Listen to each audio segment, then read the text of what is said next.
Now, it's time for our headline session. And with a great company that I've known for many years, but you may not be acquainted with them, even though you've probably used them. And this is Elastic. So it's my absolute pleasure to introduce you to Peter Dutton, Head of Public Sector, UK&I, and Saeed Rafi, the Senior Solution Architect at Elastic. Welcome, folks. Really good to see you. So, I've known Elastic for a number of years, but you may not know about Elastic. So, Peter, could we start with you? Tell us a bit about Elastic. Sure. I just wanted to first off start by just saying thanks to everybody so far. I've really enjoyed the last hour of this session. It's been really great to see you, and Reed, great to see you again, although this is slightly surreal.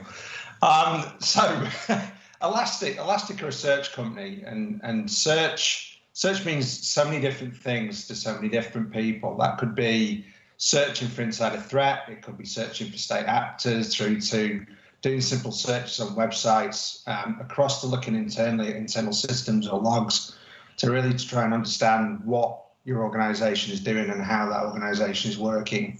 And those founding principles of search were really what Elastic was built on, to really think about the core principles of search. And then really for us, it boils down to three real core principles. The first one is speed. So if you're doing a search, we want it to be fast, lightning fast. So when you stick in a subject search, you get your answers back in sub-second. Scale. So one of the things that Elastic is particularly great at doing is scaling to really, really, really large levels. So the more data you throw at Elastic, the better it works. And I've candidly never come across a scenario in my time at Elastic, or from any of the stories you hear internally, that Elastic hasn't been able to cope with huge scales of data. And that really is a value for anybody who wants to explore data, especially around cybersecurity. And then relevance. Sorry. Where did Elastic come from? Tell us a bit about its history. I want to really know where it's from. Sure. So the organization was started off by Shay Bannon. Shay actually kicked off Elastic as a result of his wife traveling to London, moving him to London to work for her to work in a school, a cookery school. And he came up with the idea of searching across the myriad different recipes and menus that his wife had to work across, and Elastic was born. And he came up with the code. He released it onto the open source and basically just let people start playing with it.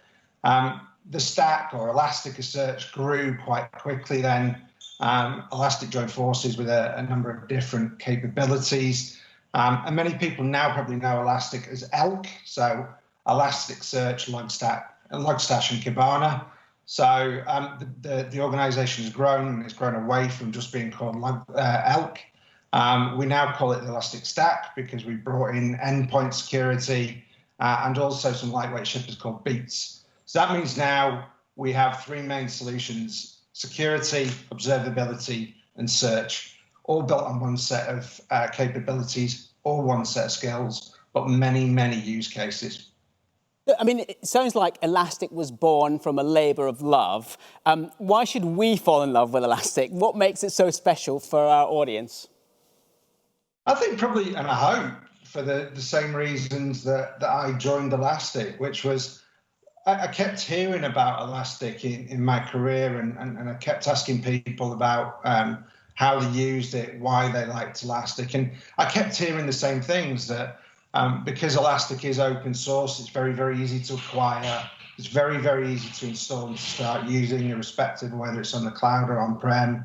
And the use cases are absolutely endless. So that means that if you understand Elastic, if you like using Elastic, then actually, because search is such a broad use case, that people can use it for many, many different reasons. Now that I work for Elastic, I'd say the other thing is also its culture. Elastic has a fantastic rhythm, a fantastic ethos, and culture is at the heart of it. And I'd probably encourage anybody to go onto our website and take a look at our source code.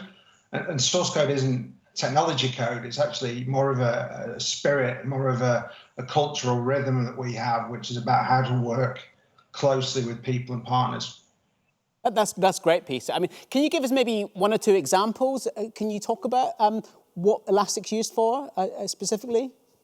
Yeah, I'd love to. As you rightly said at the top of this, Elastic is used in many, many ways that you probably won't recognise or know that Elastic's being used on a day-to-day basis. Perhaps our probably best known use cases are if you're searching for a taxi, not that many of us do at the moment, but Elastic is the search technology that powers Uber. If you're searching for love, hence why Love to Go, we're the technology that underpins Tinder. And one particularly close to my heart as well, if you go to gov.uk, Elastic is used to help to optimise the search across gov.uk. Other great examples, Barclays are a heavy user of Elastic for cybersecurity and have been for many, many years. And also one, again, very topical one, HMRC. There's an absolutely fantastic talk, which I really encourage you to go on, that was run by HMRC with equal experts, that talks about the multi-digital tax platform. Elastic is one of the constituent parts of that, and we are used to help to underpin self-assessment and the job retention scheme. The list honestly goes on from Cisco to Slack to Audi to eBay. We have lots and lots and lots of users, but maybe not that everybody knows about.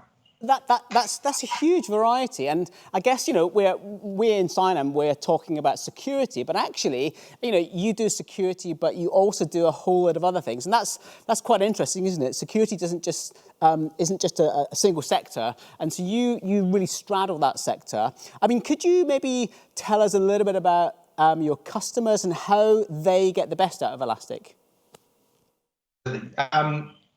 For us, we've got, well, certainly my business, in my team, we've got three really, really core concepts that we work with customers with all the time, which is if you're using Elastic, our roles in life is to help you to get the best out of the stack. That doesn't necessarily mean that you need to pay us for it. We will work with open source, unsupported clusters all the time, and we do that on a very regular basis.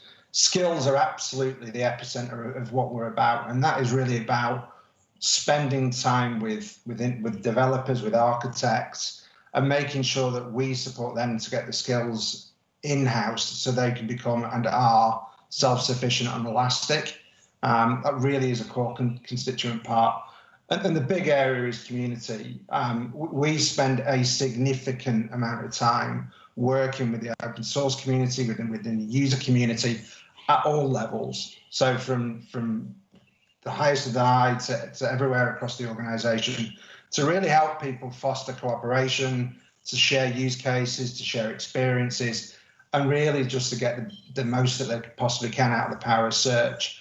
Events like today, absolutely awesome, epicenter of what we love doing. And we also have lots and lots of public sessions. So we have formal training sessions and open sessions called Elasticons, where we would encourage anybody to come and join. That's brilliant, Peter. And I wonder, as we sort of wrap up this session, I can move to Syed and just sort of introduce Syed again. And maybe we stick on community as a topic. And you talked about open source and so on. Maybe, Syed, you could just tell us a bit about, for you, why community matters and why the Elastic community is really important.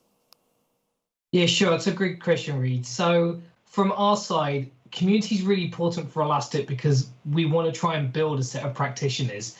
We're excited to help enable the people that actually want to build and use Elastic and provide sort of a central knowledge hub in a variety of different ways. Everyone works in a number of different areas, but as Pete and yourself have said, search is at the core of everything. So if everyone can share their experiences, whether it's a use case difference or whether it's a size and scale difference, it's all going to be beneficial. So by enabling and making sure that as a community we can bring everyone together, it makes it just that much more better for everyone. We do that in a few ways where we've got meetups that we run regularly that Pete was saying. So a number of our team just go out and talk about different bits of our capability.